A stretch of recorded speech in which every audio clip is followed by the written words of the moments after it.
क्या बंगाल की सयोनी घोष और उत्तर प्रदेश की इकरा हसन 2027 में इंडिया गठबंधन के लिए महिला वोट बैंक का सबसे बड़ा राजनीतिक हथियार बनकर मैदान में उतरने वाली हैं? क्या 2027 में उत्तर प्रदेश की राजनीति में राहुल गांधी और अखिलेश यादव की जोड़ी भाजपा के लिए सबसे बड़ा चुनावी सिरदर्द साबित होने जा रही है, या फिर मायावती, असदुद्दीन ओवैसी और चंद्रशेखर आजाद की एंट्री विपक्ष के पूरे वोट बैंक का खेल पूरी तरह बदल देगी? उत्तर प्रदेश की राजनीति इस समय ऐसे मोड़ पर खड़ी दिखाई दे रही है जहां 2027 विधानसभा चुनाव सिर्फ दलों की लड़ाई नहीं बल्कि रणनीति, चेहरे और गठबंधन की नई परिभाषा बनता जा रहा है। एक तरफ भारतीय जनता पार्टी अपनी सत्ता को फिर से मजबूत करने की तैयारी में जुटी है, तो दूसरी तरफ राहुल गांधी और अखिलेश यादव मिलकर इंडिया गठबंधन को एकजुट करने की कोशिश में लगे हुए हैं। इसी बीच सियासी माहौल में दो ऐसे नाम लगातार चर्चा में बने हुए हैं जो लगातार भाजपा पर तीखे हमले करते हैं। आने वाले यूपी चुनाव में प्रचार और जनसंपर्क के स्तर पर बड़ी भूमिका में नजर आ सकते हैं। इनमें एक नाम सयोनी घोष का है और दूसरा नाम सांसद इकरा हसन का,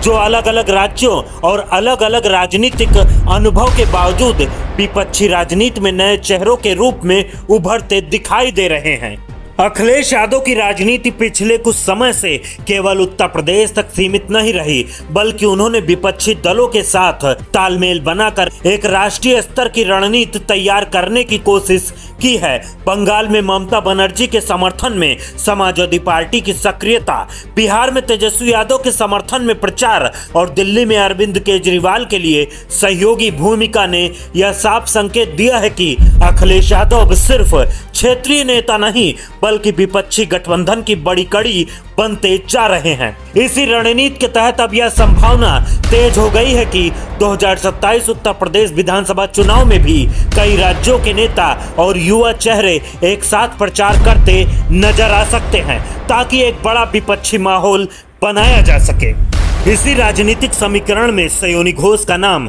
लगातार चर्चा में आता रहा है। बंगाल की राजनीति में उन्होंने ममता बनर्जी के साथ मिलकर चुनाव प्रचार में सक्रिय भूमिका निभाई है और अपने आक्रामक अंदाज, जनता से सीधे जुड़ाव और युवाओं के बीच लोकप्रियता के कारण उनकी एक अलग पहचान बनी है। बंगाल चुनाव के दौरान उन्होंने लगातार जनसभाओं, रोड शो और प्रचार अभियानों में हिस्सा लिया, जिसकी वजह से वह मीडिया और सोशल मीडिया दोनों जगह चर्चा में रहीं। उनकी यही राजनीतिक शैली उन्हें बाकी नेताओं से अलग बनाती है, क्योंकि वे सिर्फ औपचारिक भाषण नहीं बल्कि जनता से जुड़ने वाले मुद्दों पर जोर देती हैं। अब राजनीतिक गलियारों में यह चर्चा तेज है कि अगर इंडिया गठबंधन उत्तर प्रदेश में मजबूत रणनीति बनाता है तो सयोनी घोष को भी यूपी चुनाव में प्रचार की बड़ी जिम्मेदारी दी जाएगी, जहां वह महिला और युवा वोटरों के बीच माहौल बनाने में अहम भूमिका निभा सकती हैं।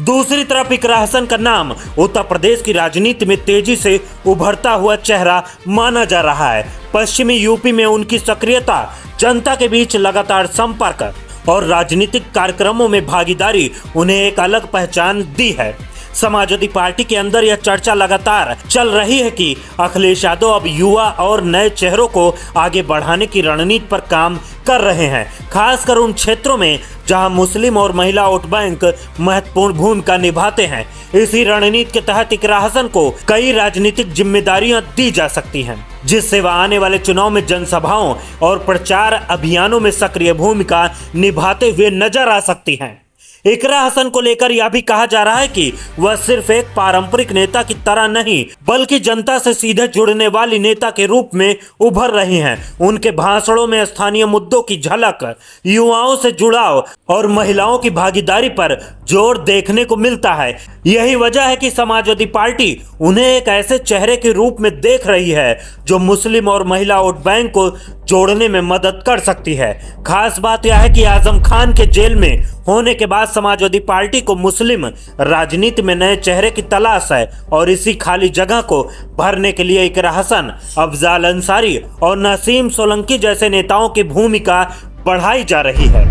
इसी पूरे राजनीतिक माहौल में प्रियंका गांधी की भूमिका भी कांग्रेस के लिए महत्वपूर्ण बनी हुई है। कांग्रेस और समाजवादी पार्टी दोनों मिलकर उत्तर प्रदेश में संगठन को मजबूत करने की कोशिश कर रहे हैं। राहुल गांधी लगातार देश भर में विपक्षी एकता को मजबूत करने की कोशिश में हैं और माना जा रहा है कि 2027 चुनाव से पहले वह उत्तर प्रदेश में एक बड़ी राजनीतिक यात्रा और अभियान शुरू कर सकते हैं। इस यात्रा में अखिलेश यादव और राहुल गांधी एक साथ मंच साझा कर सकते हैं, जिसमें विपक्षी वोट बैंक को एकजुट करने की कोशिश होगी।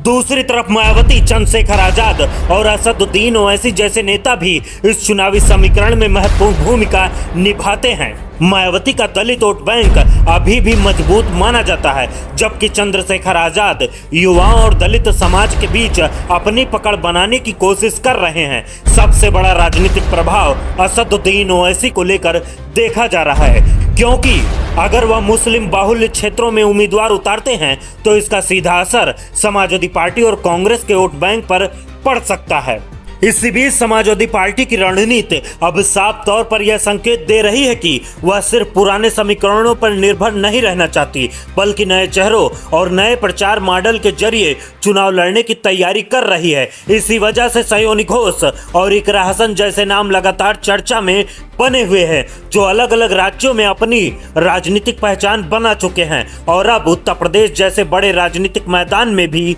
भूमिका निभा सकते हैं। अब सबसे बड़ा सवाल यही है कि क्या राहुल गांधी और अखिलेश यादव की यह संयुक्त रणनीति 2027 में भाजपा को चुनौती देने में सफल होगी, या फिर मायावती और असदुद्दीन ओवैसी जैसे नेताओं की मौजूदगी विपक्षी वोटों को विभाजित कर देगी। और क्या सयोनी घोष और इकरा हसन जैसे नए चेहरे वास्तव में उत्तर प्रदेश की राजनीति में कोई बड़ा बदलाव ला पाएंगे, या फिर यह सिर्फ चुनावी चर्चा और रणनीतिक संकेतों तक ही सीमित रह जाएगा। 2027 का उत्तर प्रदेश अब सिर्फ सत्ता की लड़ाई नहीं, बल्कि नए राजनीतिक चेहरों, गठबंधन की परीक्षा और भविष्य की राजनीति की दिशा तय करने वाला सबसे बड़ा मुकाबला बनता जा रहा है। इसी राजनीतिक माहौल में अब सबसे अहम बात यह देखी जा रही है कि 2027 के चुनाव में सिर्फ बड़े नामों की राजनीति नहीं होगी, बल्कि उन चेहरों की भूमिका भी काफी बढ़ने वाली है, जो जमीनी स्तर पर लोगों के बीच जाकर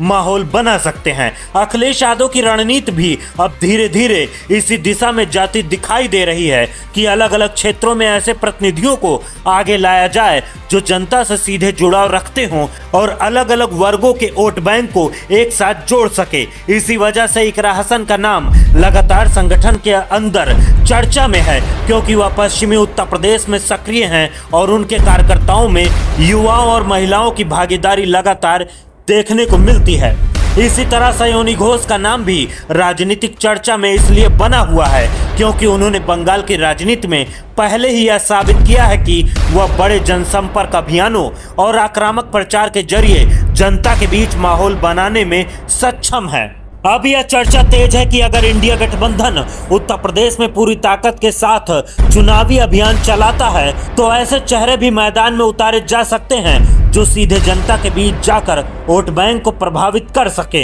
यही वजह है कि राहुल गांधी और अखिलेश यादव की रणनीति अब सिर्फ गठबंधन तक सीमित नहीं रह गई है, बल्कि इसे जमीनी स्तर तक मजबूत करने की तैयारी भी शुरू हो चुकी है, ताकि 2027 के चुनाव में एक मजबूत और प्रभावी मुकाबला खड़ा किया जा सके।